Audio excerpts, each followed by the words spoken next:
Pakita ko sa inyo yung background ko. Yan. Magpapakabit kasi ako ng ilaw ngayon. So ito yung pinagpipilian ko. Itong X7. Saka yung M5. Ito ba yung M5? Yun, ito yung M5. Yan, pinagpipilian ko. Ito na, pinili ko itong M5 kaysa dito. Pero pogi ito, laki oh. Yan guys. Yan yung mga ilaw na available nila dito guys. Yan oh. May X3 yan. Laki din oh. At iba pa mga X1 GT. Tapos ang bracket na gagamitin namin ay sabi nila matibay daw to eh. Itong RM. Pang ADB 160. Ayan. Nalaman mong RM yan. Okay daw yan. Ba't sumama ka? Ba't sumama ka pa? Sabi ko sa'yo magpapakabit lang ako ng ilaw eh. Baka ibang ilaw yung kitain mo. Wag sana magtampo si si Jed. Kasi ang usapan, si Jed magkakabit ng ilaw. Kaso, matagal pa siya makabalik eh. Nasa Cebu pa eh. Nainip na tayo. Bakasyon pa. Nainip na kami. Kailangan na namin ng ilaw kasi meron kaming lakad pang mga gabi-gabi. Pero Jed, solid. Dito muna ako, wag kang magtatampo ah.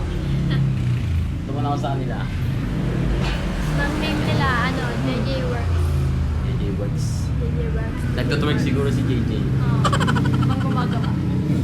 Ay, okay, so maya pakita ko sa inyo pagtapos na yun. Testing namin ni Sandra yung ilaw. Papagas lang muna kami. Yan, pagas muna tayo dahil baka maubusan pa tayo ng careful. Ayan guys, yung itsura niya pag nasa harap.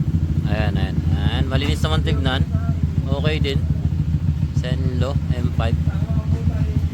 Yan. Alright, testing namin sa Marlake. Bakit kami? Pagas muna kami.